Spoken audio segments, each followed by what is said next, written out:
start with the new lesson, new chapter, और इस chapter का नाम है रे ऑप्टिक्स। चैप्टर का नाम क्या है? Ray optics. बच्चों, ऑप्टिक्स का मतलब स्टडी ऑफ लाइट। जब हम लोग ऑप्टिक्स वर्ड यूज करोगे तो ऑप्टिक्स मतलब होता है लाइट। लाइट का स्टडी को बोलेंगे ऑप्टिक्स। तो इस चैप्टर में हमको लाइट का स्टडी करना है। बट लाइट का स्टडी शुरू करने से पहले लाइट होता क्या है, what is the nature of light, वहां से हम लोग शुरू करेंगे। फिर ऑप्टिक्स क्या होता है उसके बारे में स्टडी करेंगे। तो ये आपने शायद स्कूल में पढ़ा होगा कि लाइट होता है एक electromagnetic wave. What is light? It is a electromagnetic wave. Electromagnetic, इसको ईएम लिखा जाता है। ईएम का मतलब इलेक्ट्रोमैग्नेटिक। तो लाइट एक इलेक्ट्रोमैग्नेटिक वेव है। लाइट का नेचर है वेव। वैसे लाइट का एक और नेचर भी है, पार्टिकल। बच्चों, लाइट के दो नेचर है, वेव भी है, लाइट एक वेव भी है, और लाइट एक पार्टिकल भी है। और लाइट का जो पार्टिकल नेचर है उसको बोलते हैं फोटोन। क्या बोलते हैं उसको? फोटोन। बट लाइट के पार्टिकल नेचर का स्टडी अलग चैप्टर में होगा। ये जो अपना चैप्टर है रे ऑप्टिक्स, यहां पे हम लोग लाइट को एक वेव की तरह कंसीडर करेंगे। तो लाइट एक इलेक्ट्रोमैग्नेटिक वेव है, और इस इलेक्ट्रोमैग्नेटिक वेव में इलेक्ट्रिक फील्ड और मैग्नेटिक फील्ड होता है। इलेक्ट्रोमैग्नेटिक वेव में इलेक्ट्रिक फील्ड होता है और मैग्नेटिक फील्ड होता है, और ये दोनों फील्ड ऑसिलेट करते हैं। They are in a state of oscillation like this is oscillatory motion. तो दे ऑसिलेट हार्मोनिकली। हार्मोनिकली का मतलब periodically in space and time. Space का मतलब डिस्टेंस। तो ये हो गया लाइट का वेव नेचर। जैसे मैंने बोला कि लाइट का एक पार्टिकल नेचर भी है, दैट इज फोटोन, बट उसका स्टडी अलग से होगा इन सम डिफरेंट लेसन। तो what is wave nature of light? तो light is an electromagnetic wave in which electric field and magnetic field oscillate harmonically in space and time. Space का मतलब distance. फिर electromagnetic wave के भी अलग अलग types होते हैं। ये भी आपने शायद पढ़ा होगा। X rays, ultraviolet rays, infrared, visible light, radio waves, gamma rays, ये सब इलेक्ट्रोमैग्नेटिक वेव्स के डिफरेंट टाइप्स है। तो इस इलेक्ट्रोमैग्नेटिक वेव का एक छोटा पार्ट है विजिबल स्पेक्ट्रम या विजिबल लाइट। तो विजिबल लाइट जिसको हम लोग बोलते हैं is a small part of electromagnetic spectrum. And visible light का वेवलेंथ जो होता है, विजिबल लाइट का मतलब विबग्योर है ना, VIBGYOR, violet, indigo, blue, green, yellow, orange and red का मतलब विजिबल लाइट स्टार्ट होता है वायलेट से और एंड होता है रेड से। तो इस विजिबल लाइट का जो वेवलेंथ होता है, लाइट जो हम लोग देख पाते हैं विजिबल लाइट, उसका वेवलेंथ का रेंज होता है 4000 angstrom unit. 4000 angstrom unit is same as 400 nanometre to 7500 angstrom unit या 750 नैनोमीटर। एनएम का मतलब नैनोमीटर। और इनका कन्वर्शन क्या होता है? देखो इनका कन्वर्शन क्या होता है। तो 1 angstrom unit is equal to 10 raised to -10 metre and 1 nanometre is 10 raised to -9 metre. ये हो गया एंगस्ट्रॉम एंड नैनोमीटर का मीटर में कन्वर्शन। तो 4000 angstrom unit is the wavelength of violet and 7500 angstrom unit is the wavelength of red color. And vacuum में या air में speed of light कितना होता है? 3 into 10 raised to 8 मीटर पर second, highest possible speed in the universe. तो in vacuum और air speed of light होता है 3 into 10 raised to 8 मीटर पर सेकेंड। तो ये तो हो गया नेचर ऑफ लाइट के बारे में। अभी ऑप्टिक्स क्या होता है? तो ऑप्टिक्स एक फिजिक्स का ब्रांच है. It is one of the branch of physics. And optics is a branch of physics in which we study nature of light या production of light and propagation of light. तो optics is a branch of physics which deals with study of nature of light, production of light and propagation of light. In fact, light के study को optics बोलेंगे. फिर optics जो है वो दो branch में डिवाइड हो गया है. का मतलब ऑप्टिक्स के दो ब्रांच है, दो पार्ट है. का मतलब ऑप्टिक्स का स्टडी दो पार्ट में होता है. पार्ट वन है रे ऑप्टिक्स, और रे ऑप्टिक्स को ही बोला जाता है geometrical optics. And the second branch of optics is called wave optics, या also called physical optics. तो ray optics and wave optics ऐसे ऑप्टिक्स के दो ब्रांच होंगे. तो एक चैप्टर में हमको रे ऑप्टिक्स का स्टडी करना है, जो हम लोग इस चैप्टर में स्टडी कर रहे हैं, और एक और चैप्टर होगा जहां पे हमको वेव ऑप्टिक्स का स्टडी करना है. तो इसका स्टडी अलग से होगा, सेपरेटली. ये इस चैप्टर में इंक्लूडेड नहीं है. In the study of ray optics, we shall consider light to be traveling along a straight line. तो रे ऑप्टिक्स में लाइट का प्रोपगेशन स्ट्रेट लाइन में होता है.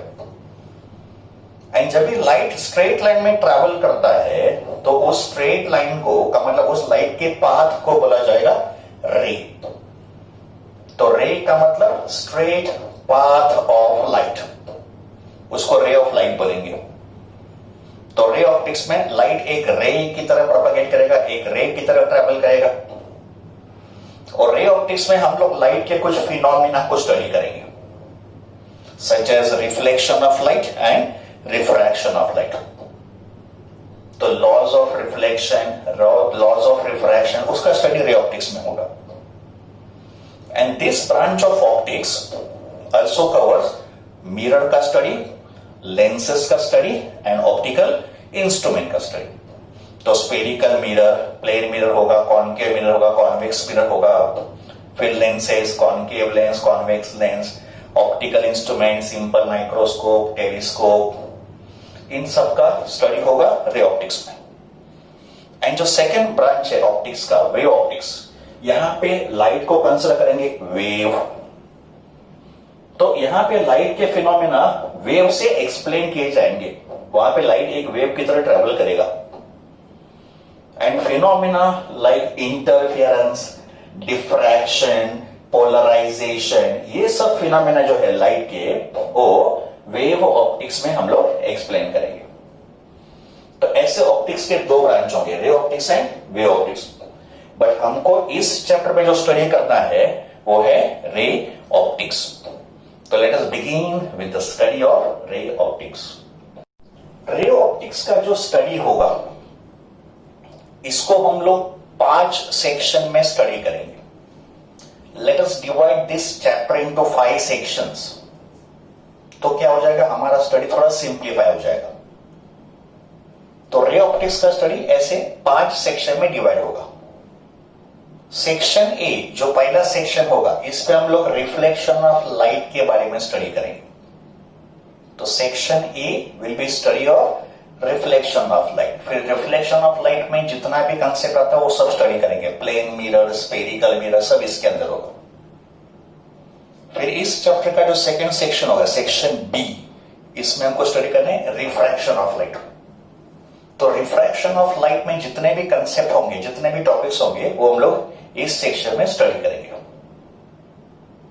फिर सेक्शन सी जो होगा study of lens, convex lens, concave lens, उसका पूरा स्टडी सेक्शन सी में होगा. तो section C is about study of lenses.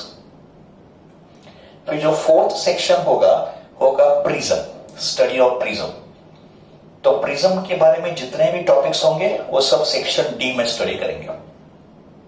और जो लास्ट सेक्शन होगा optical instrument, study of optical instrument. तो इस ऑप्टिकल इंस्ट्रूमेंट हम लोग आई डिफेक्ट भी स्टडी करेंगे. तो different types of eye defect, simple microscope, compound microscope and telescope. तो eye defect, simple microscope, compound microscope and telescope, उन सब का स्टडी 5th सेक्शन में होगा, दैट इज ऑप्टिकल इंस्ट्रूमेंट।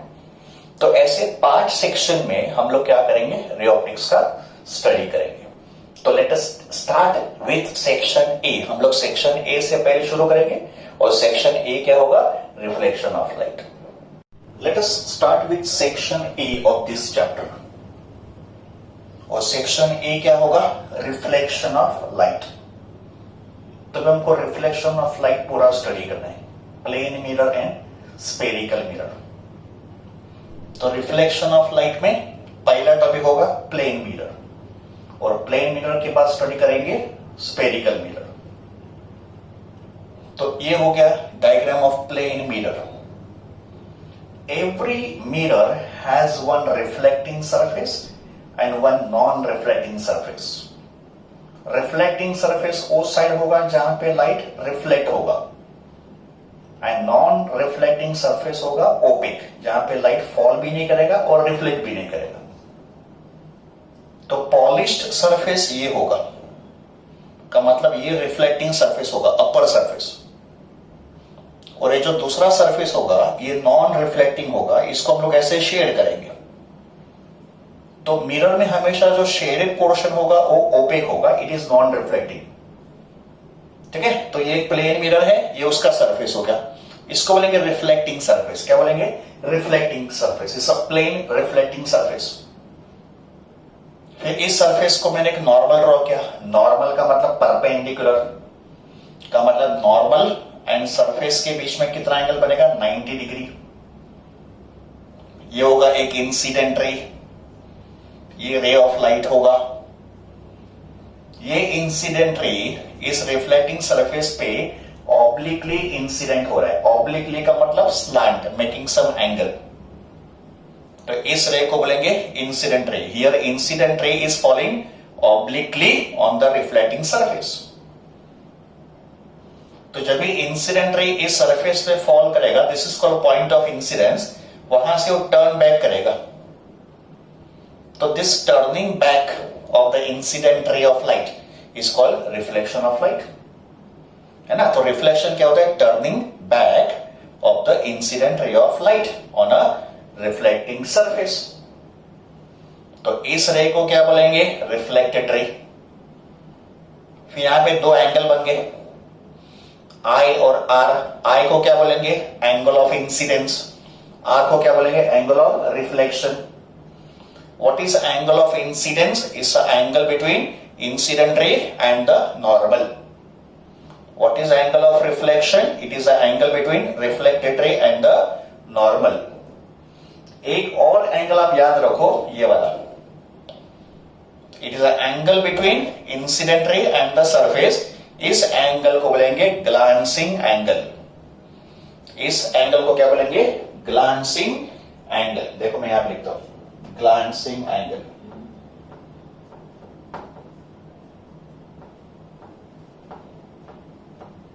तो what is glancing angle? It is the angle between incident ray and the surface। और glancing angle और angle of incidence का सम कितना होगा, 90 degree.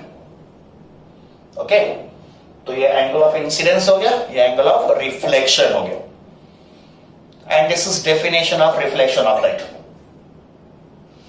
So when a ray of light is incident on a boundary separating the two media, तो यहां पे दो medium कौन सा है, ये है एयर मीडियम और ये हो गया ग्लास मीडियम, बिकॉज मिरर बन गया ग्लास का। और ये बाउंड्री हो गया between air and glass, because mirror is made up of glass. तो boundary separating the two media, a part of incident ray is turned back, a part of incident ray is turned back। This phenomena is called reflection of light। फिर देखेंगे reflection के laws क्या होते हैं। तो these are laws of reflection। First law of reflection says angle of incidence is equal to angle of reflection। तो during reflection I is equal to R, angle I is equal to angle R। And the second law says incident ray, reflected ray and the normal, they all lie in the same plane. Incident ray, reflected ray and normal तीनों same plane में होते हैं. इस diagram में plane होगा plane of the board का मतलब ये जो बोर्ड है जहां पे मैंने डायग्राम ड्रॉ किया ये प्लेन बनेगा. तो all the three are in the same plane. तो these are called laws of reflection. Then some basic characteristics of reflection. Number one, after reflection, velocity of light, velocity का symbol v होगा, wavelength of light इसका symbol होगा lambda, and frequency of light इसका symbol होगा new और F. आप कोई भी एक सिंबल यूज करेंगे फ्रीक्वेंसी के लिए, आइदर न्यू सिंबल और F symbol. This is one Greek alphabet. ये एक ग्रीक अल्फाबेट है और इसको बोला जाता है न्यू. इसको कैसे बोलेंगे? New, Greek alphabet. तो फ्रीक्वेंसी का सिंबल न्यू भी हो सकता है या एफ भी हो सकता है. तो during reflection velocity of light, wavelength of light and frequency of light remain the same. का मतलब जितना वेलोसिटी इंसिडेंट रे का होगा उतना ही वेलोसिटी रिफ्लेक्टेड रे का होगा. Wavelength of incident ray, wavelength of reflected ray same होगा. Frequency of incident ray, frequency of reflected ray भी सेम होगा. But intensity of light will decrease. Intensity का मतलब ब्राइटनेस, लाइट का ब्राइटनेस. तो intensity will decrease during reflection. इसका मतलब intensity of reflected ray will be less than intensity of incident ray. और intensity क्यों डिक्रीज करेगा? Because during reflection some amount of light is absorb by the mirror. ये जो mirror है ये क्या करेगा? कुछ लाइट को एब्सॉर्ब करेगा, and because of absorption some intensity will decrease. तो intensity will decrease, but velocity, wavelength and frequency will remain the same during reflection. And number two, there is a phase change of pi radian, या 180 degree, if reflection takes place at the surface of denser medium. तो जब भी reflection denser medium पे होगा, जैसे mirror है, mirror is also denser medium, तो incident ray और रिफ्लेक्टेड रे इन दोनों के बीच में पाई रेडियन या 180 डिग्री का फेज चेंज होगा. तो ये होंगे basic characteristics of reflection of light. Now we discuss the formula for angle of deviation during reflection of light. का मतलब जब भी लाइट का रिफ्लेक्शन होगा तभी एंगल ऑफ डेविएशन कितना होगा. एंगल ऑफ डेविएशन का symbol delta. This is Greek letter delta. Angle of deviation is delta. Now see, जब भी लाइट का रिफ्लेक्शन होगा तो ये रिफ्लेक्टिंग सरफेस है, plane mirror. This is incident ray and this is direction of incident ray. This is reflected ray. ये angle of incidence हो गया, ये एंगल ऑफ रिफ्लेक्शन हो गया. अगर रिफ्लेक्टिंग सरफेस नहीं होता, एज्यूम करो कि अगर ये रिफ्लेक्टिंग सरफेस मिरर नहीं होता तो incident ray will travel straight. तो ये इंसिडेंट रे ऐसे स्ट्रेट ट्रैवल करता, तो इसको बोलेंगे डायरेक्शन ऑफ इंसिडेंट रे. But because of reflecting surface, incident ray surface को स्ट्राइक करके टर्न बैक किया, तो दिस इज रिफ्लेक्टेड रे. इसका मतलब इंसिडेंट रे अपने नॉर्मल डायरेक्शन से बेंड हुआ. इंसिडेंट रे अपने नॉर्मल डायरेक्शन से बेंड हुआ. तो this bending of incident ray will be called as deviation. और ये जो एंगल फॉर्म होगा between direction of incident ray and the direction of reflected ray, this angle is called angle of deviation. So what is angle of deviation? It is the angle between direction of incident ray and the direction of reflected ray. अभी हमको पता करना है इस angle of deviation का value कितना होगा. तो एक सिंपल ज्योमेट्री अप्लाई करेंगे. देखो सिंपल ज्योमेट्री. अगर मैं इस एंगल की बात करूंगा, ये पूरा एंगल, तो ये पूरा एंगल कितना होना चाहिए 180 डिग्री, इस straight angle, and this 180 degree angle is made up of I plus R plus delta. तो मेरा इक्वेशन क्या होगा, delta plus I plus R, इन तीन एंगल का सम कितना होगा 180 डिग्री, जिसको लिखा जा सकता है pi radian also. 180 degree corresponds to pi radians. तो delta plus I plus R, इन तीन एंगल का सम 180 है। बट हमको ये भी पता है कि angle of incidence equals to angle of reflection होता है, ये दो एंगल सेम होते हैं। तो अगर ये दो एंगल सेम हो गए तो इसको भी मैंने I कॉल कर दिया, तो ये हो जाएगा delta plus I plus I, because R equals to I, तो I प्लस I कितना हो गया 2I, तो delta plus 2I equals to 180, and therefore delta equals to 180 minus 2I, या pi minus 2I, where I is angle of incidence.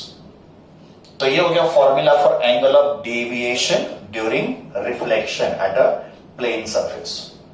कितना होता है angle of deviation 180 degree minus 2I, या pi minus 2I, where I is angle of incidence. अब ये जो incidence होगा इसको बोला जाएगा ऑब्लिक इंसिडेंस। ऑब्लिक का मतलब स्लैंट। तो अगर इंसिडेंट रे एक एंगल फॉर्म करके इंसिडेंट होगा, एंगल किसके साथ, नॉर्मल के साथ। तो if incident ray falls at some angle with a normal, such incidence is called oblique incidence. Oblique का मतलब slant. फिर स्पेशल केस देखो, केस 1 में ये जो इंसिडेंट रे है ये ऐसे आ रहा है along the normal like this. Incident ray ऐसे बेंड करो along the normal. So if incident ray travels along the normal, such type of incidence is called normal incidence. Normal incidence का मतलब along the normal, incident ray कैसे आएगा along the normal.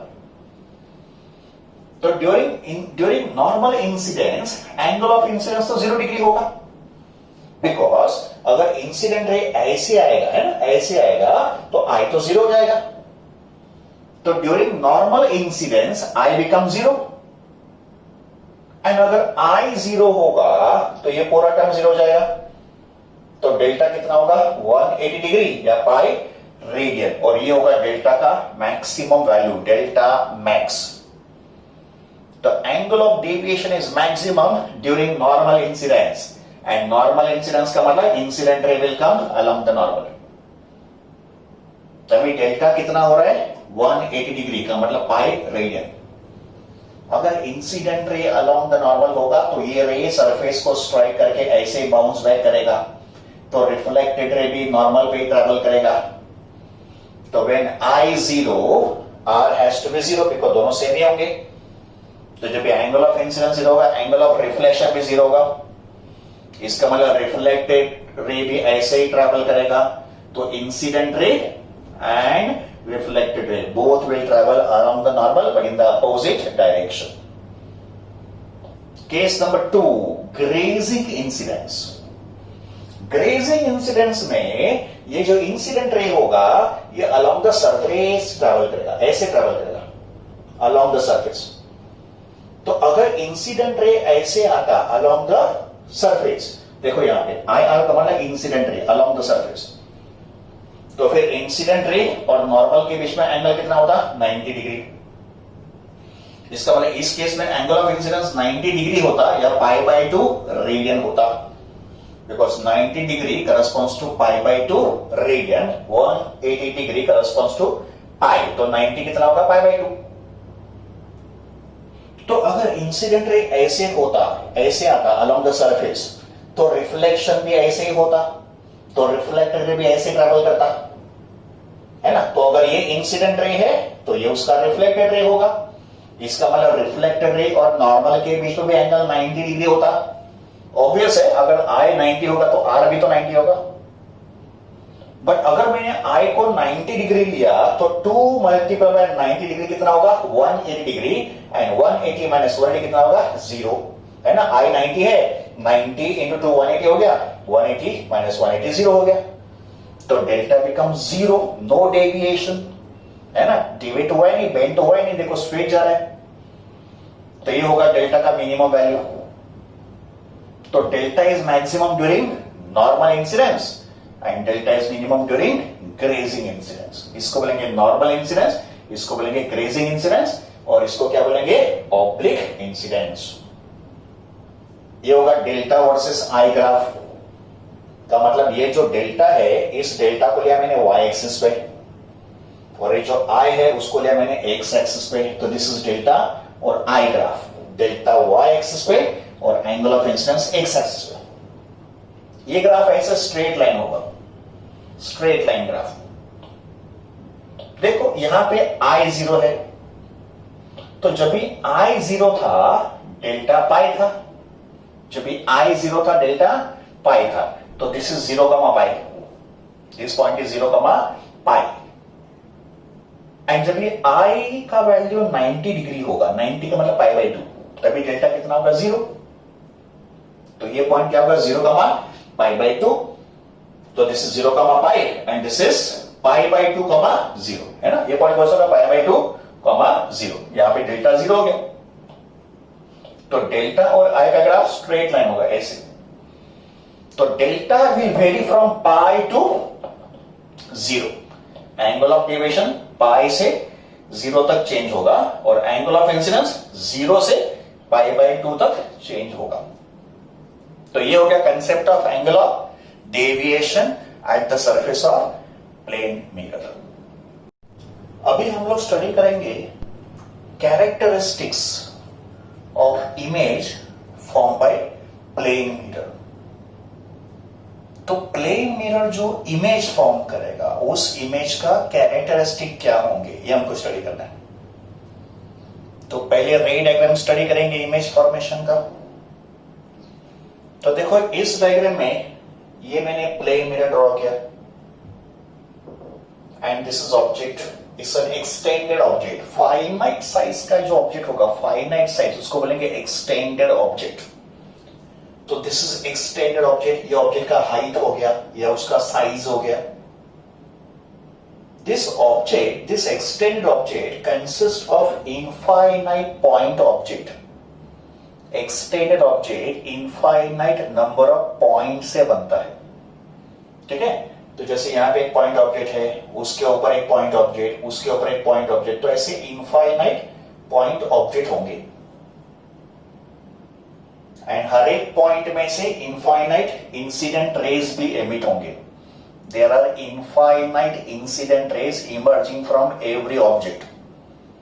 हम लोग कुछ incident rays को draw करेंगे, actual में there are infinite number of incident rays coming from each point object. तो यहां पे देखो एक पॉइंट ऑब्जेक्ट है, जो मैंने रेज इस पॉइंट से ड्रॉ किए हैं वैसे ही रेज हर एक पॉइंट से ड्रॉ करेंगे, बिकॉज ये जो ऑब्जेक्ट है ये ऐसे इनफाइनाइट पॉइंट से बना है। तो मैंने तो रेज ड्रॉ किए एक ही पॉइंट में से, ठीक है। तो ये एक पॉइंट ऑब्जेक्ट है, तो यहां से मैंने 3 रेज को ड्रॉ किए। ऐसे कितने रेज यहां से निकलेंगे, इनफाइनाइट। रे नंबर 1 इंसिडेंट रे, मिरर पे फॉल किया, reflected ray. This is incident ray, this is reflected रे। रे नंबर 2 इंसिडेंट रे, मिरर के सरफेस पे नॉर्मली फॉल किया, तो दिस इज रिफ्लेक्टेड रे अलोंग द नॉर्मल, तो I0 RV0। रे number 3 incident ray and this is reflected रे। तो ये 3 इंसिडेंट रे होंगे और ये 3 रिफ्लेक्टेड रेज होंगे। बट आप ऑब्जर्व करो, ये जो 3 रिफ्लेक्टेड रेज है ये तो डाइवर्जिंग नेचर के है। डाइवर्जिंग का मतलब they are spreading out in different directions. इसका मतलब these reflecting rays can not intersect on this side. इनका इंटरसेक्शन यहां पे तो पॉसिबल नहीं है। तो these rays will intersect behind the mirror. ये कहां पे इंटरसेक्ट करेंगे, मिरर के पीछे।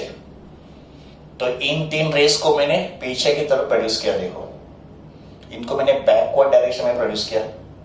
तो they will appear to intersect at this point. इसका मतलब इस पॉइंट ऑब्जेक्ट का इमेज यहां बनेगा। वैसा ही डायग्राम में यहां पे भी ड्रॉ कर सकता हो। वापस यहां पे एक पॉइंट ऑब्जेक्ट कंसीडर करो और ऐसे 3 रेज ड्रॉ करो तो इसका इमेज हमको यहां मिलता है उसके सामने। ऐसा ही डायग्राम मैंने यहां पे भी ड्रॉ किया होता, तो ये भी एक पॉइंट ऑब्जेक्ट होगा, इससे भी ऐसे 3 रेज निकलेंगे तो इसका भी इमेज यहां बनता। तो अगर मैंने सब पॉइंट्स को ज्वाइन किया होता तो मुझे इमेज यहां बनता। तो दिस इज ऑब्जेक्ट और ये उसका इमेज हो गया। ऑब्जेक्ट का distance from the mirror is u, where u is called object distance, और इमेज का distance from the mirror is v, where v is called image distance. Now after studying the image formation by the plane mirror, let us come to the characteristics. First property, object distance u is always equal to image distance v in magnitude. ठीक है, तो in magnitude object distance और image distance same होता है। का मतलब जितना distance object का होगा मिरर से उतना ही डिस्टेंस इमेज का भी होगा मिरर से। का मतलब u and v are always equal in the case of plane mirror. तो प्लेन मिरर में u and v are always equal, का मतलब ऑब्जेक्ट डिस्टेंस और इमेज डिस्टेंस हमेशा इक्वल होंगे in magnitude. Number 2, size of object is always equal to size of image. तो in the case of plane mirror, जितना size object का होगा उतना ही साइज इमेज का भी होगा। या we can say height of the object is equal to height of the image. तो ऑब्जेक्ट साइज और image size always equal, object distance image distance always equal. Number 3, nature of image. का मतलब plane mirror जो image form करेगा उसका अगर हमको nature specify करना है तो नेचर क्या होगा?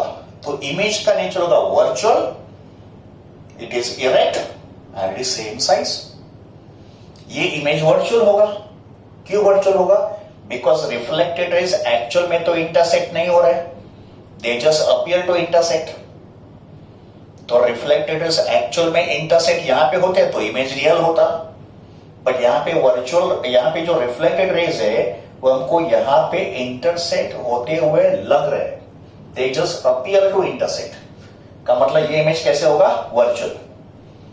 इसका मतलब प्लेन मिरर में अगर ऑब्जेक्ट रियल होगा तो उसका इमेज वर्चुअल। ध्यान से सुनो, प्लेन मिरर में अगर ऑब्जेक्ट रियल होगा तो उसका इमेज वर्चुअल, एंड अगर ऑब्जेक्ट वर्चुअल होगा तो उसका इमेज रियल होगा। अगर ऑब्जेक्ट वर्चुअल होगा तो उसका इमेज रियल होगा। का मतलब इंटरचेंज करो, अभी इसको ले लो ऑब्जेक्ट और इसको ले लो इमेज।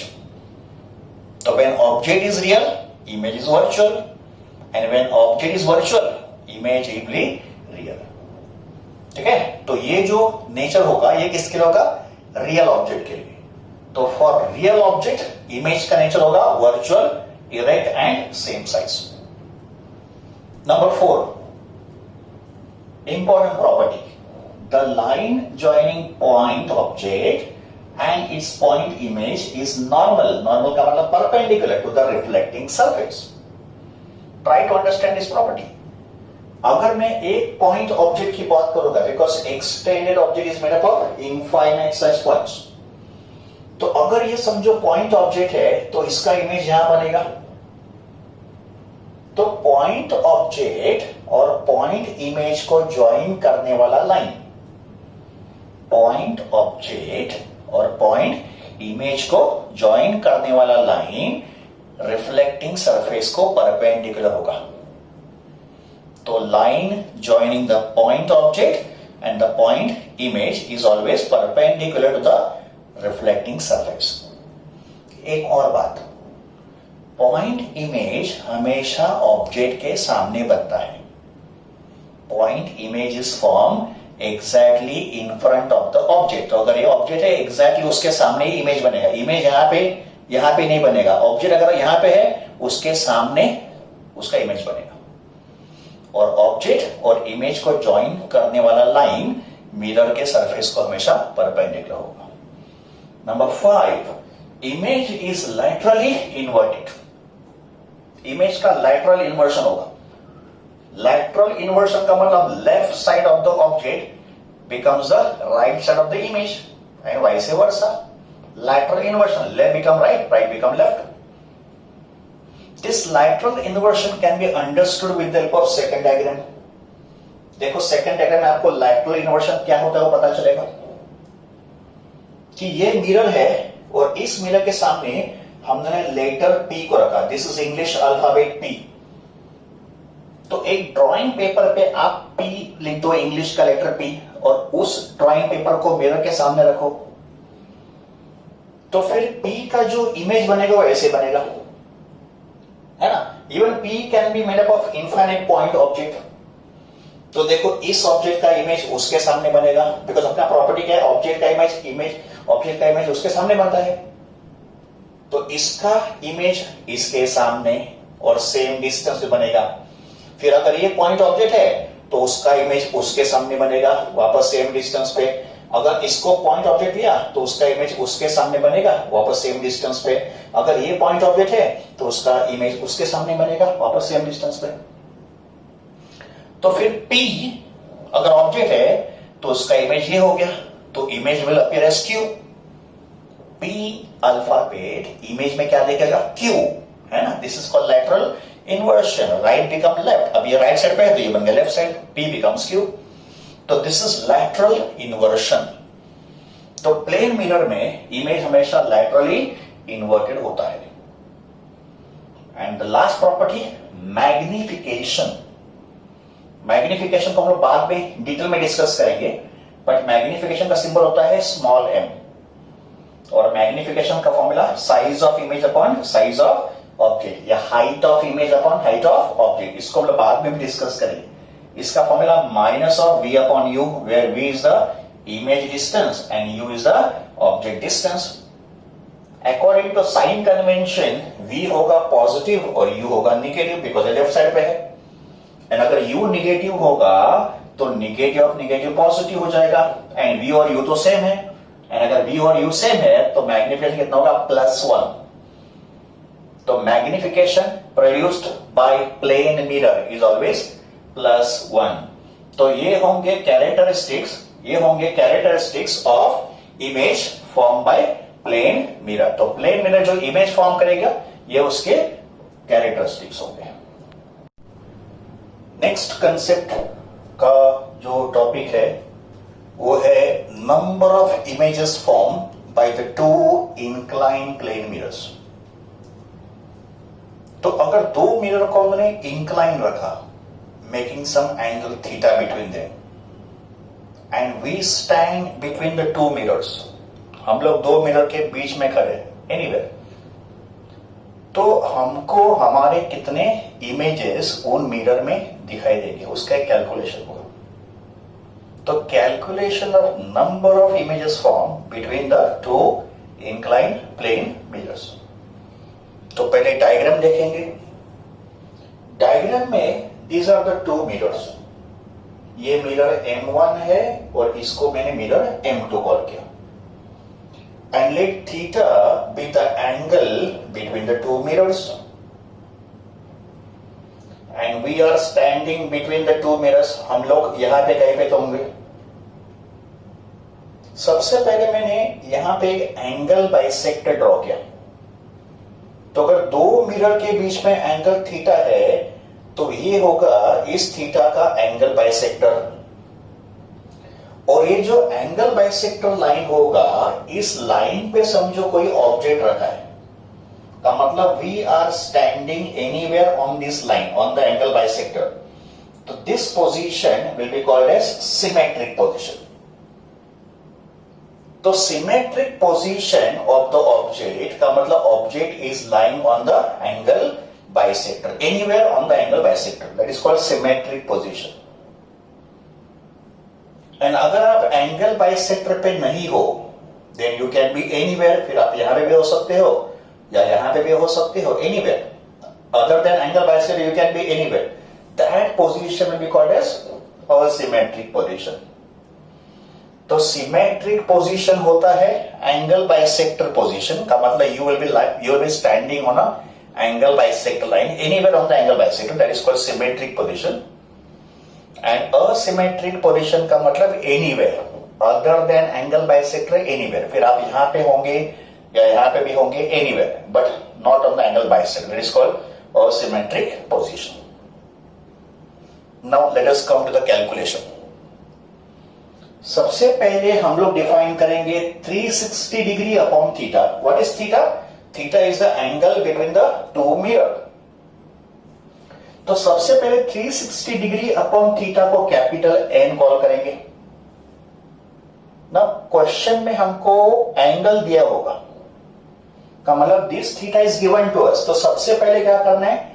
360 अपॉन थीटा करना है का मतलब थीटा जो है वो 360 से डिवाइड करेंगे और उस वैल्यू को कॉल करेंगे कैपिटल एन।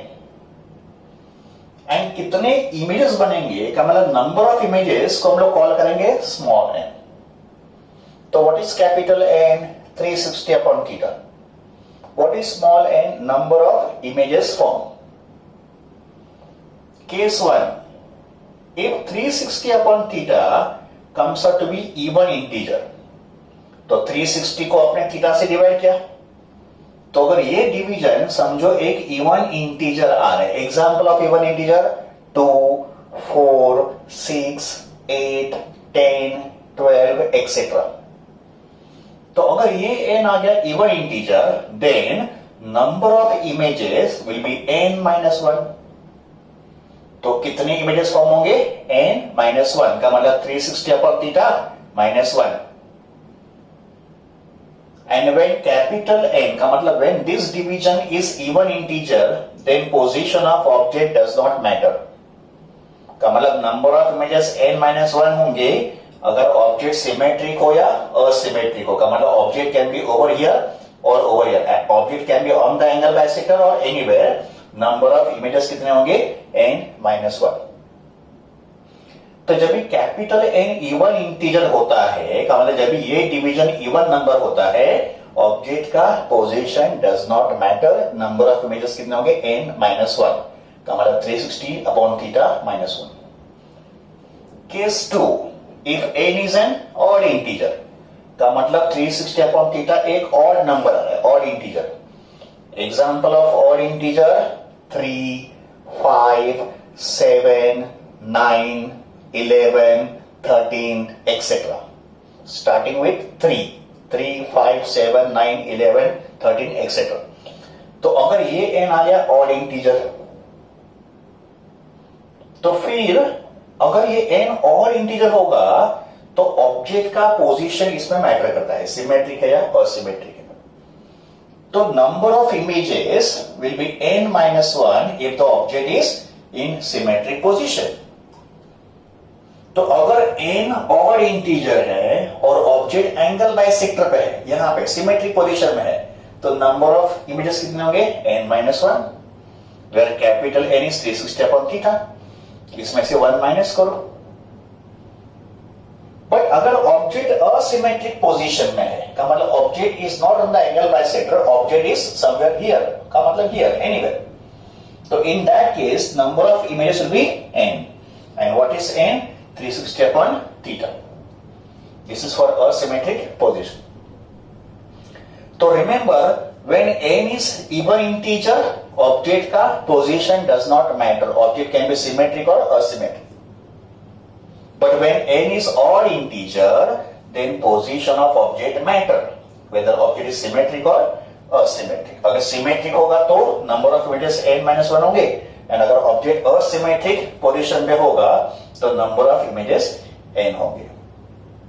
तो ये होंगे फॉर्मूले to calculate number of images form between the two inclined plane mirror. Now we discuss some examples.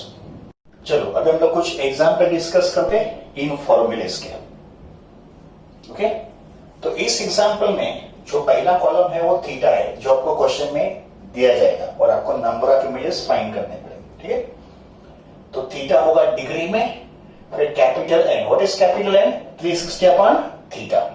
फिर हम लोग n फाइंड करेंगे एंड लास्ट में होगा number of images, that is small n। But number of images में दो हो गए ना पोजीशन, एक सिमेट्रिक और असिमेट्रिक। सिमेट्रिक का मतलब एंगल बाइसेक्टर, असिमेट्रिक का मतलब एनी पोजीशन। थीटा अगर 30 डिग्री है तो if theta is 30 degree, 360 upon 30 कितना हो जाएगा? 12 का मतलब n आ गया इवन। एंड अगर n इवन होगा तो नंबर ऑफ इमेजेस n-1 होंगे एनी पोजीशन, तो n-1 12-1 11, तो फिर वो सिमेट्रिक हो या असिमेट्रिक हो।